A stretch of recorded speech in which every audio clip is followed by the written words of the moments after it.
जैसा कि हम सब जानते हैं कि कोरिया हमेशा से ही यूनिक और डिफरेंट टाइप के कॉन्सेप्ट पर बेस्ड मूवीज और सीरीज लेकर ही आता रहता है, जिसमें से all of us are dead को तो हर कोई जानता ही होगा। सो गाइस, अगर तुम्हें all of us are dead बहुत ही ज्यादा पसंद आई थी देन हम 100% श्योर कि आज जो सीरीज मैं एक्सप्लेन करने वाली हूँ वो भी तुम्हें काफी पसंद आएगी। फर्क सिर्फ इतना सा है कि all of us are dead में ज़ॉम्बी ब्रेकडाउन हुआ था और इसमें घोस्ट का ब्रेकडाउन होने वाला है, जो कि लिटरली बहुत ही ज्यादा इंटरेस्टिंग है। सो कहानी की शुरुआत सोनियन स्कूल से होती है, जहाँ एक लड़की बस अपनी क्लास में घुसने वाली होती है, लेकिन तभी अचानक से लाइट्स ब्लिंक करने लग जाती हैं। सब जगह पूरा अंधेरा अंधेरा हो जाता है क्योंकि उनके स्कूल में एक अदृश्य शक्ति जो एक डार्क स्पिरिट थी वो घुस गई थी। सारे स्कूल में भगदड़ मच जाती है, लोग सीढ़ियों से नीचे भागने लग जाते हैं, लेकिन डॉशिन नाम की एक लड़की उस डार्क स्पिरिट का सामना करने के लिए वहीं पर रुक गई थी। उसके साथ में एक लड़का भी होता है। वो दोनों मिलकर उसका सामना करने लग जाते हैं, लेकिन उसके आगे वो काफी वीक थे।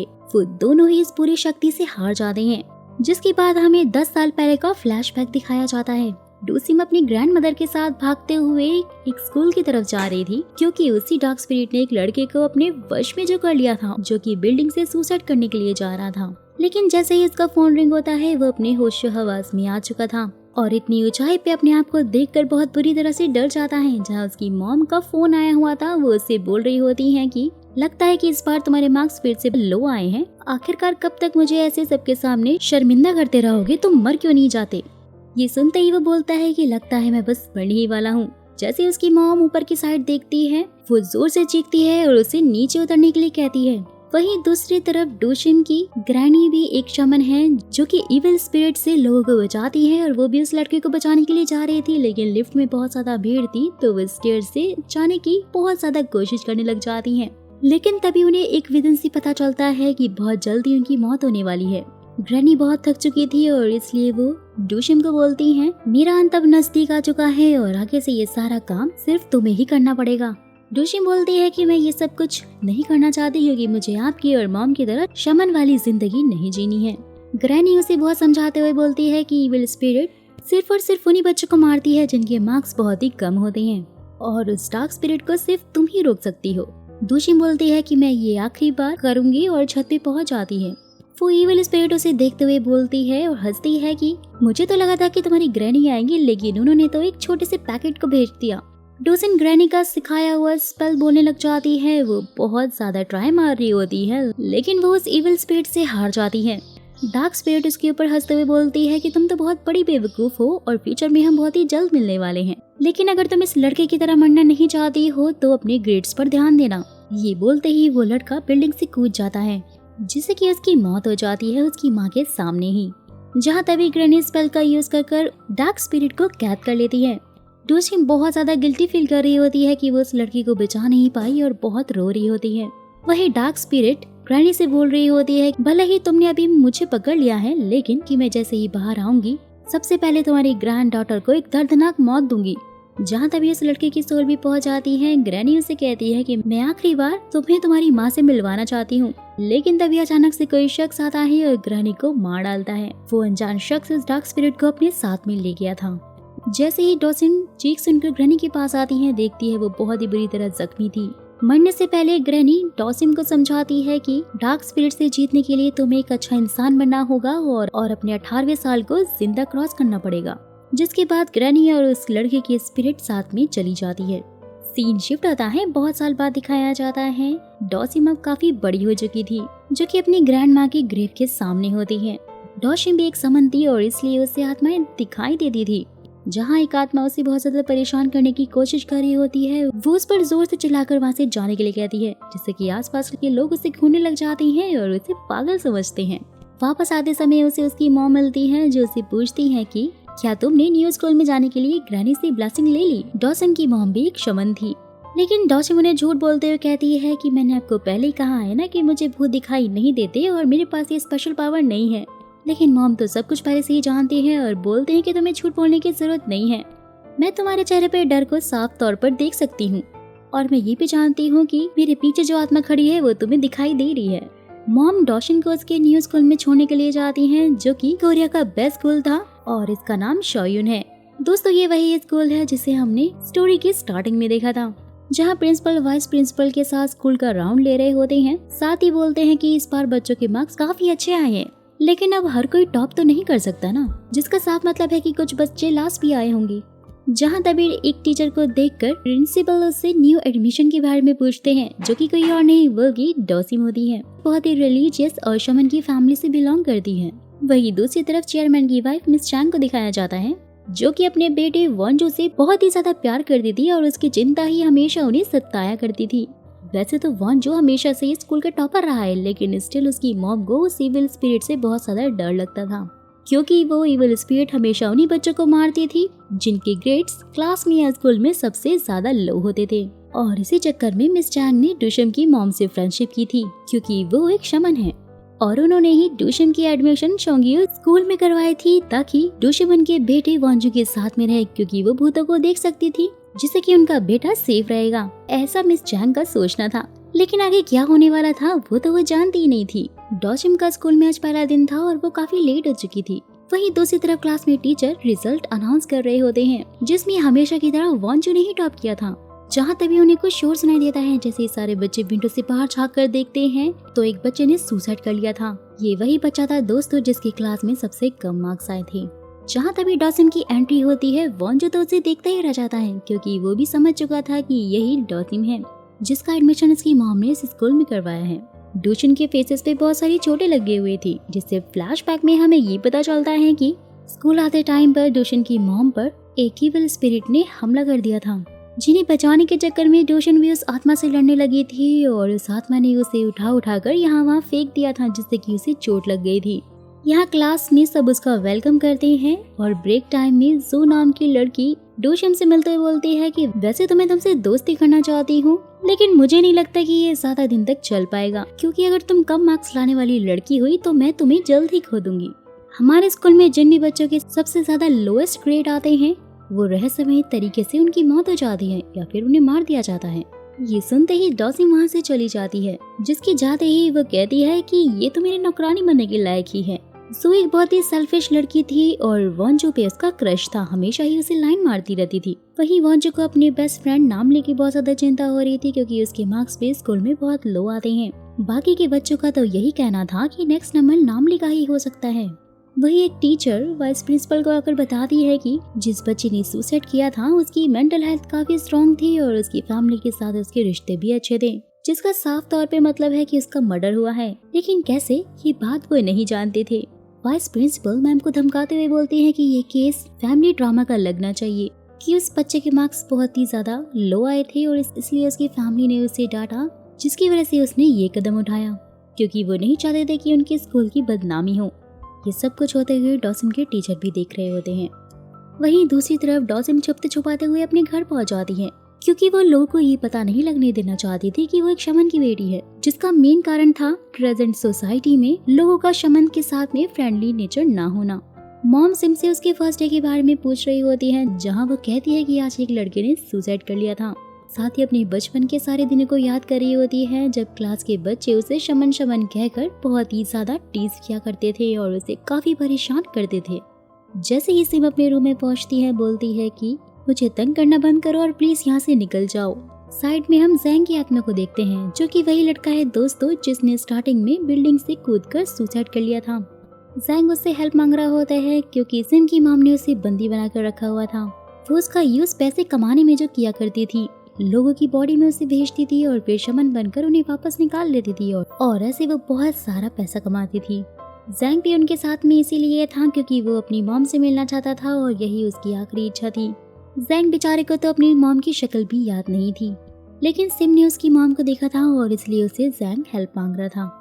वहीं दूसरी तरफ में जैंग अपने बेटे वॉन्जो को डोसिम के बारे में बताते हुए बोल रही होती है कि वो एक शमन की बेटी है जिसके पास सुपर नेचुरल पावर है, जिससे कि वो इवल स्पिरिट्स को देख सकती है। जब भी तुम्हें उसकी जरूरत पड़े तो उसे यूज कर लेना।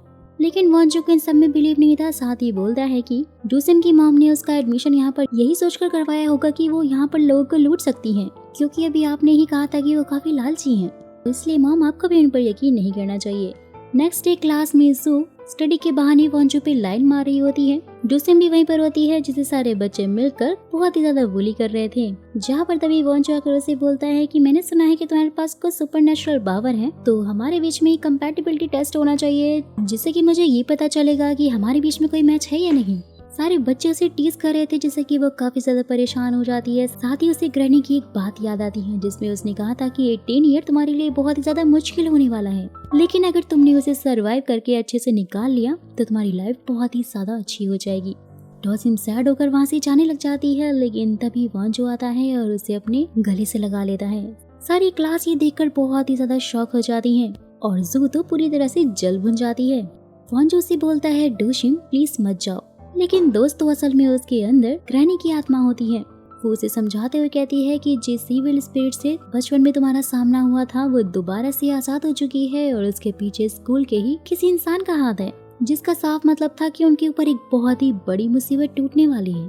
वही स्कूल के सारे बच्चे डूसिम और वॉन्जो को देख रहे होते हैं, जो कि ग्राउंड में ही खड़े हुए थे, क्योंकि उन्हें तो यही लग रहा था कि शायद इनकी लव स्टोरी चल रही है, लेकिन यहाँ तो मामला ही कुछ और था।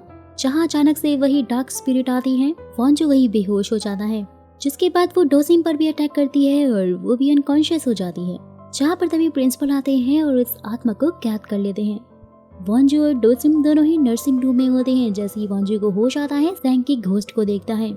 जैसे ही उसे ये रियलाइज होता है कि सैंग एक भूत है, वो बहुत ही बुरी तरह से डर जाता है। यहाँ वह भागने लगता है, जिसका ब्लेम वो डोसिम के ऊपर डालते हुए बोलता है जरूर तुमने ही मुझे कुछ किया होगा। लेकिन डोसिम भी वहाँ पर स्टाइल में ये बोलकर निकल जाती है कि मेरा इससे कोई लेना देना नहीं है। डोसिम को जाते हुए प्रिंसिपल ने भी देख लिया था। वो उस इविल स्पिरिट से एक कॉन्ट्रैक्ट के बारे में बात करने लगता है, जिसके बारे में गाइस सबको वीडियो में आगे पता चल ही जाएगा कि वो किस बारे में बात कर रहे थे। जैसे ही वो अपने घर पहुंचती है तो जैंग को बहुत ज्यादा डांटने लग जाती है कि वो वहाँ पर क्यों आया था। वॉन्जो उसे देखकर बहुत ज्यादा डर चुक गया था। जैंग भी उसे सॉरी बोलते हुए कहता है कि मुझे तो बस तुम्हारी चिंता थी और इसलिए मैं आया था, लेकिन तुम्हें वॉन्जो की चिंता क्यों हो रही है? कहीं तुम उसे पसंद तो नहीं करने लग गई? डोसिम उसे डांटकर चुप करवा देती है। वही जैसे ही वॉन्जो अपने घर पहुँचता है, वो अपनी मॉम के पीछे एक आत्मा को देखकर बहुत बुरी तरह से डर जाता है और वहाँ से भाग जाता है। वॉन्जो सीधा भागते हुए अपने बेस्ट फ्रेंड नामली के पास आता है और उसे बताने लग जाता है कि वो सारी आत्माओं को देख सकता है और उसे भूत दिखाई दे रहे हैं। नामली उस पर जोर जोर से हंसते हुए बोलने लग जाता है कि शायद तुम पागल हो गए हो। वॉन्जो के साथ में ये सब कुछ इसलिए हो रहा था, वो आत्माओं को इसलिए देख पा रहा था क्योंकि ग्रैनी की आत्मा जो उसके अंदर आई थी। वॉन्जो सीधा भागते हुए डोसिम के पास आता है। उसे बोलता है कि जरूर तुमने ही मेरे साथ कुछ किया है। साथ ही उसे बहुत सारे पैसे देकर बोलता है कि मुझे बस पहले जैसा कर दो। डोसिम को उस पर बहुत ज्यादा गुस्सा आता है। उसे घर से बाहर निकालते हुए कहती है कि मैं नहीं जानती कि तुम्हारे साथ में क्या हुआ है, बस इतने में ही तुम्हारा ये हाल हो गया। सोचो मुझ पे क्या बीतती होगी, क्योंकि मुझे तो हर रोज ही इन सब का सामना करना पड़ता है। वॉन्जो को अभी भी उसकी बातों पे यकीन नहीं हो रहा था, तो इसलिए बोलता है कि मैं भी एक बार तुम्हारी दुनिया को देखना चाहता हूँ। डोसिम अपने हाथों को रब करके वॉन्जो के फेस पर रखती है और जैसे ही उसकी आईज ओपन होती हैं, वो अपने आसपास के सारे भूतों को देखने लग जाता है। वो उन सबको महसूस कर पा रहा था, उनकी आवाज़ों को सुन पा रहा था, जिससे कि काफी बुरी तरह से डर जाता है और डॉन्सिंग का हाथ पकड़ लेता है। जोर जोर से चिल्लाते हुए कहता है कि इन सब ने मुझे खेल लिया और अब मुझे क्या करना चाहिए। डोसिम कहती है कि अगर जान बचाना चाहते हो तो यहाँ से भाग जाओ। वॉन्जो वहाँ से 9 तो 11 हो जाता है, जिसके जाते ही डोसिम इस सोच में पड़ जाती है कि उसने सही किया या फिर नहीं। वॉन्जो भागता हुआ एक बस में जाकर छुप जाता है। वैसे तो वो बस पूरी की पूरी खाली थी, लेकिन देखते ही देखते अचानक से वहाँ पे बहुत सारे भूत आ जाते हैं। यानी कि अब वॉन्जो के पास भी वो सुपरनेचुरल पावर आ चुकी थी, जिससे कि वो अपने आसपास की स्पिरिट्स को देख सकता था। और इसी चक्कर में वो नेक्स्ट डे स्कूल पे नहीं आता, जिसका दोष सब लोग डोसिम को ही देने लग जाते हैं कि पक्का इसी ने उसके साथ में रात के टाइम पे कुछ न कुछ तो किया ही होगा। सूबी वॉन्जो के बारे में सिम से पूछ रही होती है, लेकिन वो कहती है कि वो इस बारे में कुछ भी नहीं जानती। वहीं दूसरी तरफ डॉसिम के टीचर प्रिंसिपल के पास पहुंचे हुए होते हैं, उनसे रिक्वेस्ट कर रहे होते हैं कि इस बार के एग्जाम वो कैंसिल करवा दें, क्योंकि जैसे ही एग्जाम के रिजल्ट्स आते हैं, लास्ट आने वाला बच्चा रहस्यमय तरीके से सुसाइड कर लेता है। लेकिन प्रिंसिपल उसकी बात नहीं सुनते और बोलते हैं कि ऐसे तो स्कूल की रेपुटेशन ही खराब हो जाएगी। वहीं दूसरी तरफ मिस चैंग के कहने पर डोशिंग की मॉम उसको लेकर वॉन्जो के घर जाती है। मिस चैंग बहुत ही रो रही होती है, क्योंकि उनका बेटा बहुत ही ज्यादा अजीब अजीब हरकतें कर रहा होता है। डोशिंग की मॉम अपना सारा शमन वाला सामान रखकर अपने रिचुअल्स परफॉर्म करने ही वाली होती है, लेकिन तभी डोशिंग उनको बोलती है कि मामा बाहर जाइए, मैं इसे बहुत ही अच्छे से संभाल लूंगी। जैसे ही वो वहाँ जाती है, देखती है कि बहुत सारे स्पिरिट बेचारे वॉन्जो को परेशान कर रही होती हैं। डॉसिम सबको एक एक करके वहाँ से भगा देती है। रूम पूरी तरह से खाली हो जाता है, कोई भी स्पिरिट वहाँ पर नहीं थी। ये देखकर वॉन्जो भी काफी ज्यादा खुश हो जाता है। डॉसिम भी फिर उसे टीज करते हुए बोलती है कि इतनी ज्यादा स्पिरिट तो किसी नए शमन को भी दिखाई नहीं देती जितनी तुम्हें दिख रही हैं। वॉन्जो भी बहुत ज्यादा खुश होता है और उसका थैंक यू करने लग जाता है और अपने बच्चों को ऐसे खुश देखकर दोनों मॉम्स भी काफी खुश हो जाती हैं। जिसके बाद वॉन्जो डॉसिम को अपने साथ में नामली के पास ले जाता है, जिसका एक छोटा सा रेस्टोरेंट होता है। क्योंकि वो एक अच्छी फैमिली से बिलोंग नहीं करता था और ना ही वो स्टडी में अच्छा था, और इसलिए वॉन्जो हमेशा ही उसकी हेल्प करता रहता था। जहाँ पर तभी डॉसिम को स्पिरिट्स के होने का एहसास होता है और वहाँ पे कोई और नहीं बल्कि नामली के मॉम डैड की आत्मा होती है, जो कि सालों पहले मर चुके थे। वो डॉसिम से कहते हैं कि वो अपने बेटे को मेहनत करके पास होते हुए देखना चाहते हैं और बहुत ही ज्यादा इमोशनल हो जाते हैं। वहीं दूसरी तरफ डॉसिम की मॉम को दिखाया जाता है, जो कि ग्रैनी के बारे में सोच रही थी। जहाँ कैसे में ये पता चलता है कि ग्रैनी ने ही मॉम को डॉसिम का ट्रांसफर सोयून स्कूल में करने के लिए कहा था, क्योंकि उस इविल स्पिरिट ने सोइंग स्कूल पर ही पूरी तरह से कब्जा किया हुआ है, जिससे सिर्फ डॉसिम ही लड़ सकती है। मॉम के ये बोलने पर कि वो स्पिरिट बहुत ही ज्यादा स्ट्रॉन्ग है, डॉसिम उससे अकेले नहीं लड़ पाएगी। ग्रैनी बोलती है कि वो अकेली नहीं है, कोई है जो उसका साथ देगा। वापस आते टाइम वॉन्जो के ये पूछने पर कि क्या स्पिरिट इंसानों और चीजों के अंदर जा सकती हैं, डॉसिम बोलती है कि हाँ, सिर्फ वही स्पिरिट जा सकती हैं जिनके अंदर कोई स्पेशल एबिलिटी हो। जहाँ पर तभी एक टेडी बियर की आईज भी ब्लिंक होने लग जाती हैं। जिसके बाद वो सिम को ये बोलकर हक करने लग जाता है कि लास्ट टाइम जब मैंने तुम्हें हक किया था तो उस टाइम मेरे अंदर मैं नहीं था और इसलिए मुझे वो फीलिंग याद ही नहीं है, लेकिन इस बार मैं तुम्हें अपने पूरे कॉन्शियस के साथ में हक कर रहा हूँ ताकि मैं तुम्हें फील कर सकूं। डॉसिम को तो ये सब कुछ काफी अजीब लग रहा था, लेकिन यहाँ हम समझ पाते हैं कि वॉन्जो उसे कुछ ज्यादा ही पसंद करने लग गया था। नेक्स्ट डे एग्जाम के टाइम में नामली सो जाता है, लेकिन डॉसिम उसे उठा देती है। जिसके बाद वॉन्जो और डॉसिम आपस में बैठकर बातें कर रहे होते हैं। वॉन्जो को यहाँ पे नामली की चिंता हो रही थी कि उसके मार्क्स अच्छे आएंगे या फिर नहीं, लेकिन वॉन्जो को ये सोचकर थोड़ा सुकून मिलने लग जाता है कि उसने ऑलरेडी एक्सपेक्टेड क्वेश्चन नामली को बता दिए थे। साथ ही वो डॉसिम को बताता है कि मैंने कल आत्माओं से बात की थी, मैंने उन सब की सारी कहानियां सुनी, जैसे कि मुझे ये जानकर बहुत ही ज्यादा दुख हुआ कि इसमें तो उन लोगों की कोई गलती ही नहीं थी और इसलिए मैं अब अपने स्कूल के बच्चों को इस तरह से मरने नहीं दे सकता। लेकिन डॉसिम अभी भी इन सब के लिए रेडी नहीं थी, क्योंकि वो बचपन से ही कोई शमन नहीं बनना चाहती थी। बचपन से ही उसे ऐसा लगता है कि वो इस रिस्पॉन्सिबिलिटी को अच्छे से नहीं निभा पाएगी। लेकिन वॉन्जो, जिसे अभी कुछ टाइम पहले भूतों और आत्माओं पे बिल्कुल यकीन ही नहीं था, ना ही वो इन सब को सच मानता था, वो अब बेमौत मारे जाने वाली सारी आत्माओं के दर्द को समझ पा रहा था और इस डार्क स्पिरिट को हराना चाहता था। वो उससे लड़ना चाहता था। जैसे ही फिर डॉसिम अपने घर पहुंचती है तो वहाँ पर उसे ऑलरेडी जू मिल जाती है। जू जान चुकी थी कि डॉसिम एक शमन की बेटी है। डॉसिम बहुत ज्यादा डर जाती है क्योंकि वो नहीं चाहती थी ये बात स्कूल में किसी को भी पता चले। जू भी बहुत ज्यादा शातिर थी, वो डॉसिम से ये वाली डील करने लग जाती है कि अगर वो वॉन्जो से दूर रहेगी तो जू भी उसके शमन वाले राज को राज रखेगी। जहाँ होता भी कुछ ऐसी है, नेक्स्ट डे से ही डॉसिम वॉन्जो को इग्नोर करने लग जाती है। रात के टाइम में वॉन्जो जा रहा होता है, जहाँ तभी उसे जू मिल जाती है और वो उसे कहता है कि प्लीज मुझसे दूर रहो, मेरे पास मत आना। ये जानने के बाद कि वॉन्जो डॉसिम से मिलने के लिए जा रहा है, जू को बहुत ही ज्यादा गुस्सा आता है उसके ऊपर।